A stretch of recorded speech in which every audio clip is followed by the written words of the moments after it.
Hi students, good morning. So hindi tayo nakapag-classes last time, so that's why I'm doing this. So our topic for today is all about the gender and human sexuality. So ngayon mag-focus muna tayo sa gender and human sexuality kasi hindi natin siya napag-focusan last time.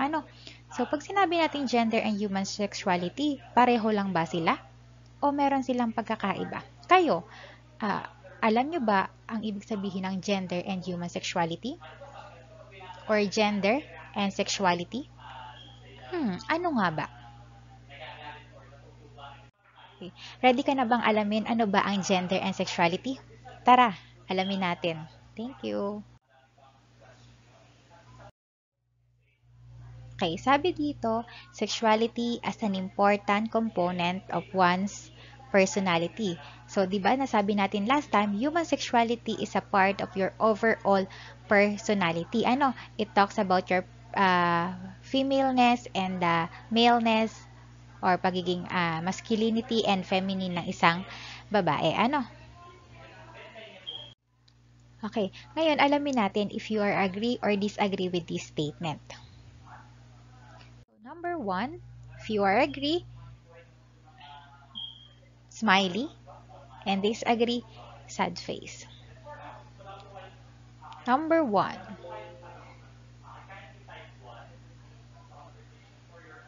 teaching job is only for women. Agree or disagree? Obviously, disagree. Diba? Sa panahon natin ngayon, hindi na lang babae ang nagtatrabaho or hindi na lang babaeng teacher ang meron tayo ngayon. 'Di ba sabi natin last time, may mga kaya nang gawin ang mga babae or lalaki na kaya na din gawin ng mga babae or lalaki or vice versa. Ano po? Okay, next. Agree or disagree? Men have no right to cry in public. Wala bang karapatan ng mga lalaking umiyak sa harap ng nakararami?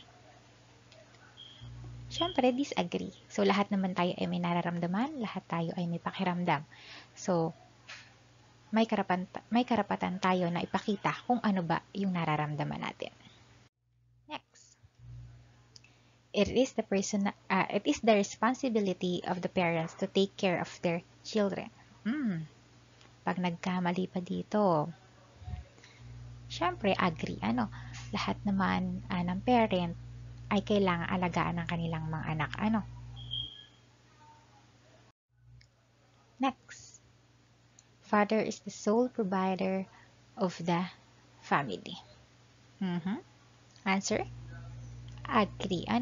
So, sa panahon noon, talagang father ang nagpo-provide ng pangangailangan ng pamilya. But, sabi ko nga ngayon, may mga kaya nang gawin ang mga babae na noon ay para lang sa mga lalaki. So, that's it. Next. Yan. It is not the sole responsibility of the mother to attend the PTA meeting in school. Agree or disagree? Disagree. Kasi, bakit? Ayan. Bakit? Kasi, what if wala na si mother?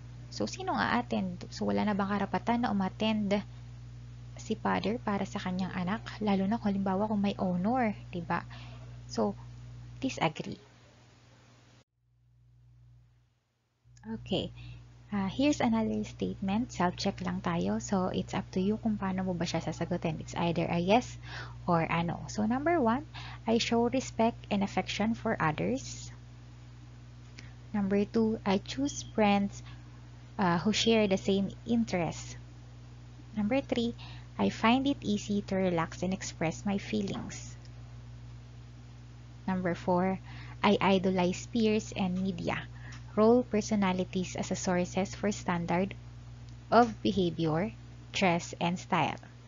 And last, number 5, I get along well with other people. Okay. I have question lang para sa inyo. How do you express yourself? Or how do you see yourself? How much do you know yourself? Kayo ba, sa sarili nyo, kilala nyo na ba yung sarili nyo? Alam nyo na ba kung ano yung gusto nyo? Alam nyo na ba kung ano ka, sino ka? Diba? Kung iisipin natin, sobrang parang mahirap na alamin kung kilala ko na ba talaga yung sarili ko kasi maminsan-minsan nagbabago yung isip ko, 'di ba? Okay. Ngayon, malalaman natin kung kilalang kilala niyo na ba ang sarili niyo. Ano?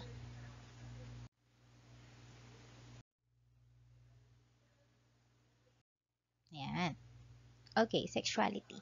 Kanina tinanong ko kayo, ah familiar ba kayo sa sex and also the difference between sex and the difference between gender? So, sinasabi na sex and gender are the two components or essential part of who we are and what we are. Ngayon, alamin natin ano ba yung difference ng dalawa. So sabi dito, uh, gender and human sexuality, in Tagalog, kasarian at sexualidad. Ito daw ay dalawang konsepto na madalas mapagbalit ang ibig sabihin. Bagamat magkaugnay ang dalawang ito, natatangi pa din ang ibig sabihin ng bawat isa.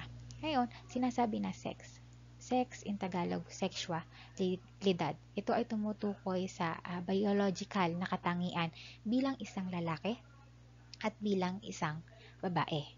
So, tingin nyo, possible ba na mapalitan pa ang pagkalalaki at pagkababae ng isang tao?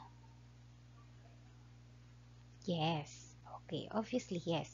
In what way? Pwede kang dumaan sa operasyon at yun yung tinatawag natin na transgender. So, tatandaan, kapag sinabi nating sex or sexualidad, bilang isang lalaki at bilang isang babae na pwedeng mapalitan, nadadaan sa isang process which is yung operation na tinatawag nating sa transgender. Okay? While gender o yung tinatawag nating kasarian. Kasarian tumutukoy sa pambabae at panlalaki. Ano bang tinutukoy noon? Ito ay kung paano tayo gumalaw sa ating paligid. Kung paano natin ipakita kung ano tayo. Diba? Okay, ano ba yung mga halimbawa ng sa gender? Diba sabi natin gender, pambabae at panlalaki, tumutukoy ito sa gawain or ginagawa ng isang tao or ng isang individual. Okay. Halimbawa, sa pananamit, diba, nakikilala natin ang isang tao based sa kanyang pananamit. Kapag siya ay naka-shorts, kapag siya ay naka-maikling short, nakabistida, diba, may consider natin siya as babae. Pero kapag ikaw ay nakamahabang pantalon, balot na balot, diba, may consider natin siya as lalaki. Sa hanap buhay, or sa bahay, ang babae ang tagalinis ng bahay, ang lalaki ang tagasibak ng kahoy. So, doon pa lang na-identify natin, natutukoy natin ang pambabaeng gawain at panlalaking gawain. Nagigets po ba ang difference ng dalawa? Okay, linawin ko lang ulit. Ang sex or sexuality or sexualidad ay tumutukoy sa lalaki at babae na pwedeng mapalitan. Pero ang gender or kasarian tumutukoy sa pambabae at panlalaki. Pumapatungkol ito sa kung paano mo ba i-express yung sarili mo or paano ka ba nakikita ng mga tao sa paligid mo.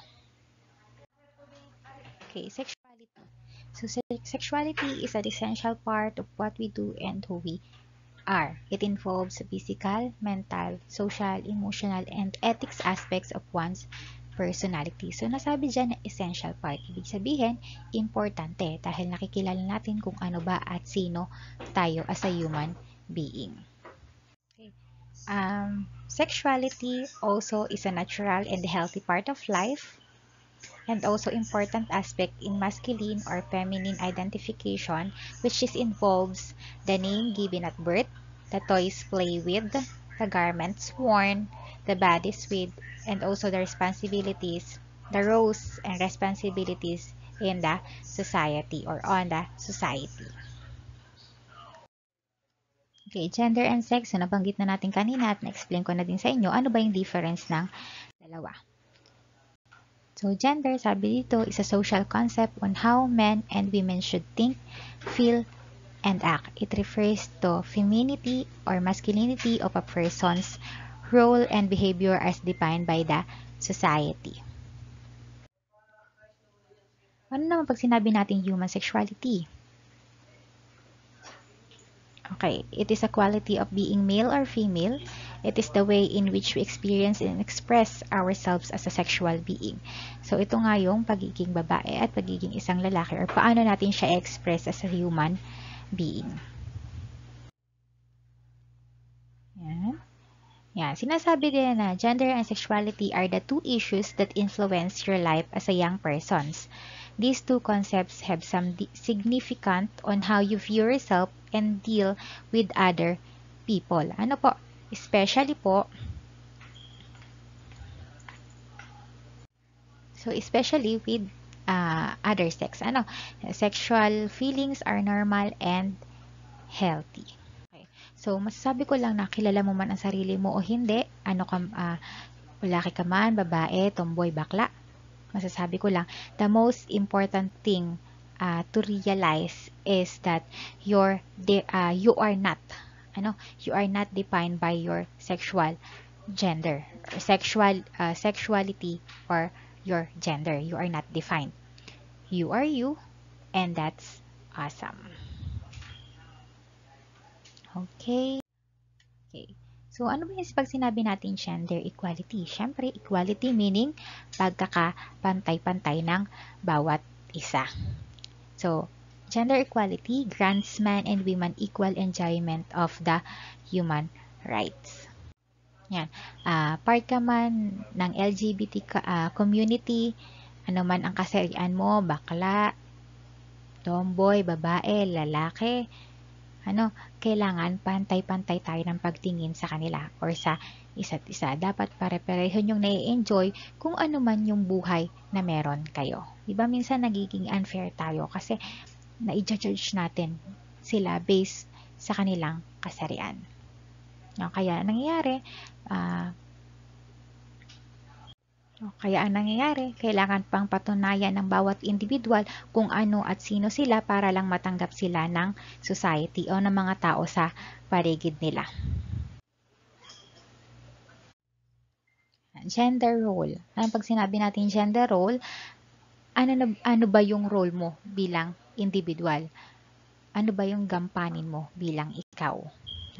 So sabi dito, it refers to a certain roles, yan nga, characteristic, and the expectations of how a person should feel, think, and act as influenced by parents, peers, and society.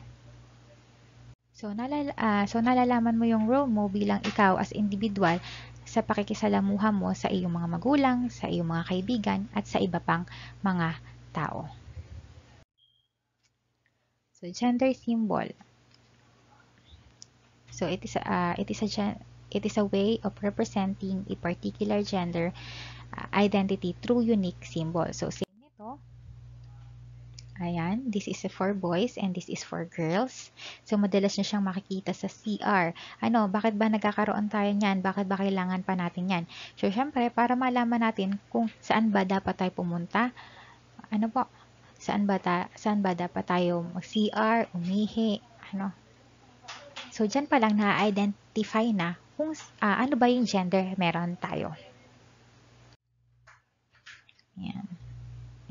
Giving birth, this is for girls.